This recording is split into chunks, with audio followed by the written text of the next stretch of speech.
We got the kid who hacked the Pentagon. A Fern.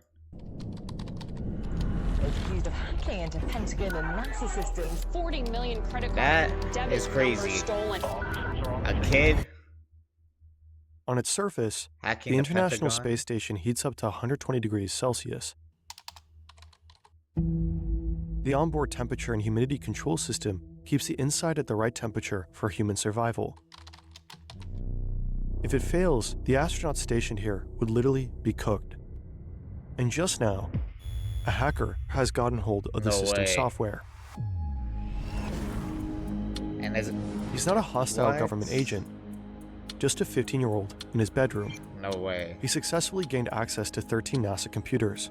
So he's out here This killing teenager people in space. is a prodigy, one of the most talented young hackers the world has ever seen. The first pic of him, he does not look 15. He looks, I guess maybe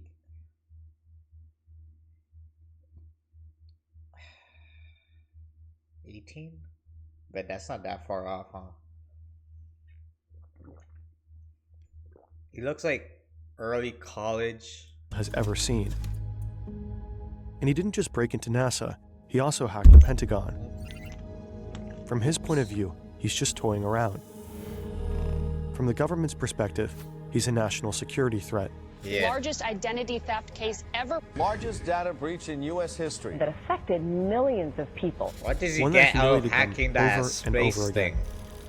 He's one out that they here will go killing after people out in ruthlessly. outer space. I guess he's just proving to himself that he's the greatest hacker in the world at the age of 15.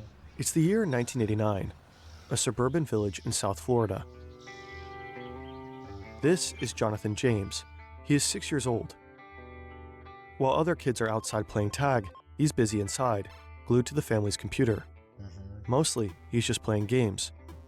His parents are worried about his obsession. His dad is a programmer. At one point, he installs parental protection on the computer. But Jonathan just breaks through it.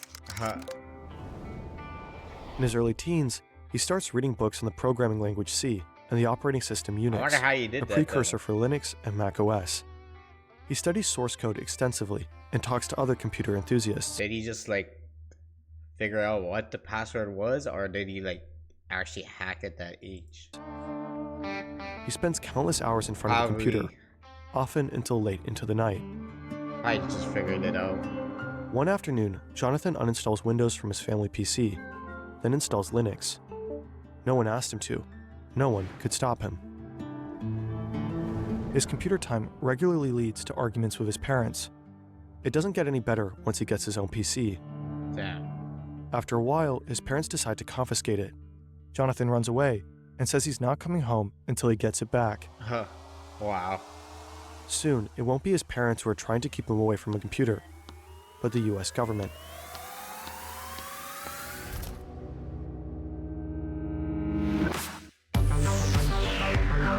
At 15, Jonathan has long morphed from curious preteen to full-blown hacker, one of the youngest and best at the time.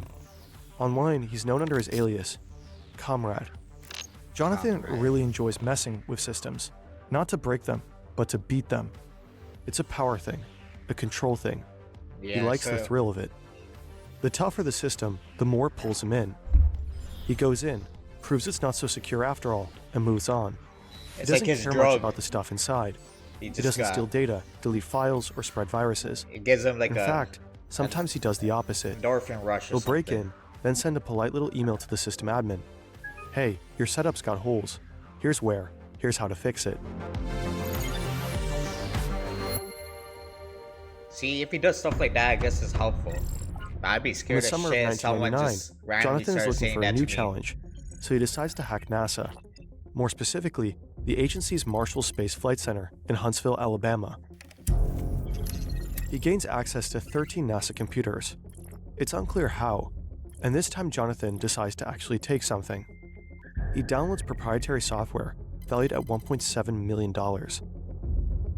It's the software for the temperature and humidity control of the ISS. In an interview, Jonathan will later say, "The code itself was crappy. Certainly not worth $1.7 million like they claimed. The only reason I was downloading the source code in the first place was because I was studying C programming. He's And making what your better way to shit learn look than like reading baby software food. written by the government." Just downloading the software didn't give Jonathan remote control over the ISS systems. Having the source code is one thing, but actually sending commands to a spacecraft is a whole different story. Yeah, holy It would have taken more smokes. steps to actually access the system. But this hack is still a massive security breach. When NASA finds out, they have to shut down their systems for 3 weeks, resulting in damages of around $40,000. 2 months later, Jonathan takes up his next challenge, hacking the Pentagon. More specifically, crazy. their Defense Threat Reduction Agency. It analyzes and deals with potential threats to the US from nuclear, chemical, and biological weapons. Jonathan gains access to a server in Dulles, Virginia, and installs a backdoor. And this guy's only Again, 15. it is unknown how he actually pulled this off. Once inside DTRA systems, he intercepts more than 3,300 messages to and from DTRA staff. Wow. He retrieves 19 usernames and passwords of employees, Wow. at least 10 of which have access to military computers. Jonathan thinks his hacks are no big deal. To him, they are, quote, just harmless exploration. Law enforcement disagrees. I promise you this is what happened. So they end up finally catching his ass. And then they put him in jail. And then some guys in some black suits pick him up. And they're like, "You're joining the CIA." It's an early morning in January 2000. Last You're gonna month, be our Jonathan hacker turned now. 16. By now, he has not one, but multiple computers of his own. He is well connected with other hackers, sharing tips and tricks. He also loves Star Trek. His mother comes into the room and wakes him up. Jonathan, honey, the FBI is at the door. That They're nice here ass for him. music for that drop. They raid his family home and take 5 computers. They also take his Palm Pilot, some CDs, and his Star Trek book. Bold choice for evidence. Jonathan is questioned by the officers. He admits everything and promises to never do it again. Then he hears nothing for 3 months. Oh. And then the authorities press charges. And his life begins to change dramatically. Jonathan James becomes the youngest person ever convicted of violating. I actually believe that he thought it was like harmless. To him, it's like it's just a game. But like he didn't know the severity of it. Like, yeah, that's what I think. Cybercrime laws in the US. If Jonathan had been an adult, he might have ended up with a decade behind bars. Yeah. But he's still a minor. So the Right. US District Court in Miami puts him on 6 months house arrest. Jonathan is no longer allowed to use his computers in his free time. And even worse, he has to write letters of apology to NASA and the Department of Defense. Wow. Later, he tests positive for drugs, a clear probation violation. So he gets sent to a juvenile detention facility for 6 months. He's scared about spending time there with actual criminals. Yeah. His father will later say that prison changed Jonathan. It made him strangely idle. Looking back, Jonathan regrets the whole thing. What started as fun challenges ended with him behind bars. The thrills weren't worth it, not even close. From that point on, he decides to leave hacking behind for good. But not everyone believes him. And a few years later, his past life will catch up with him. Some viewers think our animations are made with AI. Our 3D artists, who spend countless hours building these shots from scratch, aren't angry. Just discount code. Dylan goes beyond a huge discount right now.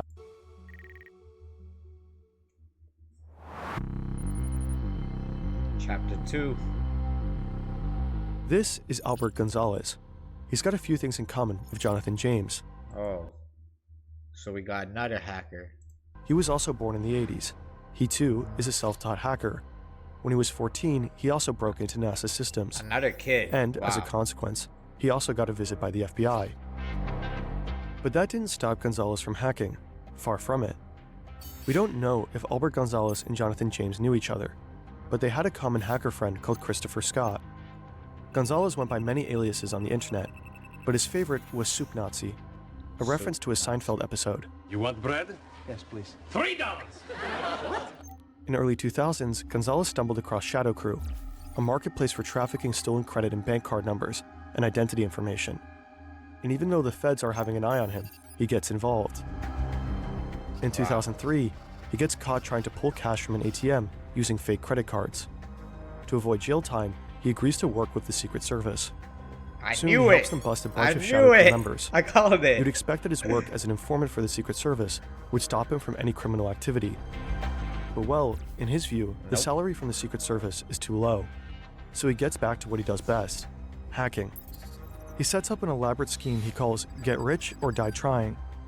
The scheme will turn into one of the world's biggest cases of identity theft. It'll ruin his life. But Jonathan James will end up dead.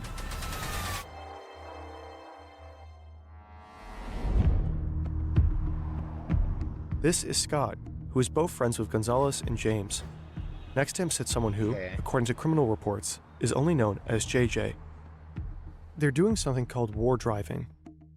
It's a simple technique. You drive around in your car and park close to companies. You only need your laptop and a high-power radio antenna. Once you're close enough, you check for vulnerabilities in their Wi-Fi network. It's like in one Back of those then, heist most companies movies when weren't you see exactly those taking vans pull up. cybersecurity seriously. They got a little Inside mini Office Max, in people the- are buying Post-its and in the whiteboard back. markers in 4 colors, gearing up for a meeting that probably could have been an email. Outside, Scott and JJ access the store's Wi-Fi, and through that enter its systems. Once inside, they install a sniffer program, which captures and downloads credit and debit card data from customers. Then they send the data to Gonzalez. He forwards it to another hacker, who decrypts the PIN codes. Gonzalez and his crew don't just sell the stolen card info, they encode them onto blank magnetic strip cards and use those to pull tens of thousands of dollars out of ATMs. After the Office Max breach, banks were apparently forced to reissue around 200,000 cards. And this hack wasn't a one-off. Over the span of the next 3 years, Gonzalez and his crew hack into several major US companies, including BJ's Wholesale Club, Boston Market, Barnes & Noble, Forever 21, and others. Their biggest credit card data heist happens at TJX. That's the parent company of TJ Maxx, Marshalls, Home Goods, and others. Around 96 million TJX customers are affected by the theft of their credit and debit card info. 96 million. At the time, these attacks make up the largest case of identity theft in US history. The crew stole the data of around 180 million credit and debit cards. The total damage of all infected companies amounts to roughly $400 million in reimbursements, legal costs, and forensic fees. There's a major break in a credit card scam that affected millions of people. Experts say this man's arrest may lead to the kingpin behind the biggest credit card ID theft in history. The Secret Service being a kid investigates, is crazy. and at one point, they realize that their very own informant is not only involved, but is the mastermind behind the TJX heist.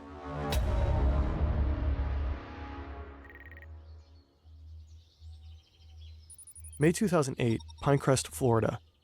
Jonathan James is 24 years old now. He doesn't go to college, he doesn't have a job. He's gonna get back His into mother died it. of breast cancer 6 years ago. What happened to his dad? Together with his brother, he still lives in the house he grew up in. He apparently suffers from depression. Overall, he's living a withdrawn life and is retired from hacking. But today, he'll get another surprise visit. This time, it's the Secret Service. They raid the family's house, just like the FBI had done 8 years ago. They drew a connection from Gonzalez to Christopher Scott to him. They suspect that JJ is short for Jonathan James, and that he's part of the hacker group. The agents go through Jonathan's stuff. They find a suicide note he had written years ago, and a gun. We don't know if the agents offer him psychological help, but according to Jonathan, they don't confiscate the weapon. Wow. They want him to Jonathan do is it. shocked. He swears that he has nothing to do with the TJX case. What's going on? On the subpoena, he's able to find some answers. He reads about this guy, Albert Gonzalez. Jonathan recognizes him by another nickname he used online. Gonzalez has been working as an informant for the feds since 2003. For 5 years, Gonzalez used Scott to pull off his hacks, while simultaneously ratting out other hackers to the feds to stay in their good graces. Jonathan is sure that Gonzalez is now trying to pin the hacks on Scott. And he is getting a bad feeling. He thinks he'll be a much more appealing target than Chris. It might not matter to the feds that he's innocent, even though, in his words, Scott and Gonzalez are the most destructive, dangerous hackers the feds ever caught. They'll let them off easy because he's a juicier target. That would please the public more. In Jonathan's mind, the picture is clear. They need a scapegoat. Not Gonzalez, not Scott, not the one who actually caused the damage, but him, Yep. Jonathan. Damn. In his words, the feds played dirty. He holds these beliefs for a reason. There's this paper that has made rounds in the hacker scene, Agent Steele's Guide to Getting Busted. It's basically a survival guide for hackers, written by one who ended up in prison. Agent Steele's real name was Justin Tanner Peterson. He was an American hacker who worked as an informant for the feds while continuing to commit crimes. Agent Steele writes, "The criminal justice system is a game to be played, both by prosecution and defense. And if you have to be a player, you'd be wise to learn the rules of engagement." He makes it clear that law enforcement isn't always fair. They play dirty and will do just about anything, including lie, to win their case. Jonathan read this guide, and he knows that Gonzalez is working with the feds, so he's convinced he's going to prison, even though he's innocent. The first time was already terrifying. He doesn't want to go through that again. Yeah. PTSD.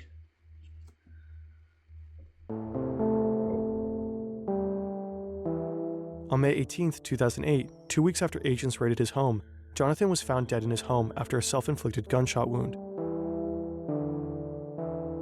He wrote a note. There are messages to his family and friends, passwords to his accounts. In this letter, he also expresses his opinion on the authorities. He writes, "I have no faith in the justice system. Perhaps my actions today, and this letter, will send a stronger message to the public. Either way, I have lost control over the situation, and this is my only way to regain control." I mean, at least like when he went to juvenile detention, he came out. Yes, he was depressed and stuff, but like he wasn't hacking no more, you know. But the other two guys, they are on it. Remember, it's not whether you win or lose; it's whether I win or lose. And sitting in Like he had a chance to change, and they robbed him of it. jail for 20, 10, or even 5 years for a crime I didn't commit They could have helped him about his issues. You know, they found the gun in there. is not me He winning. chose not to. I die free. Instead, they used it as a scapegoat.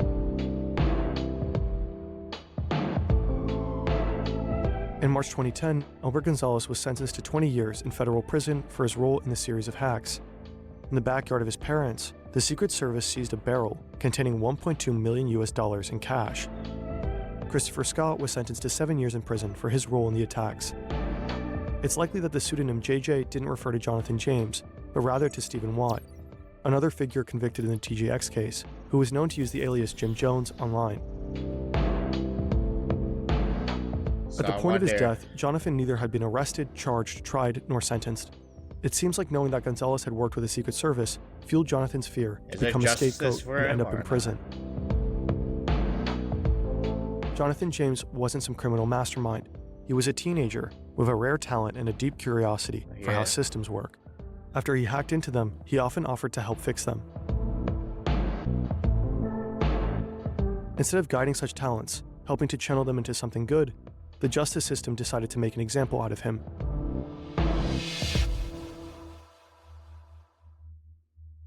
Man, that sucks.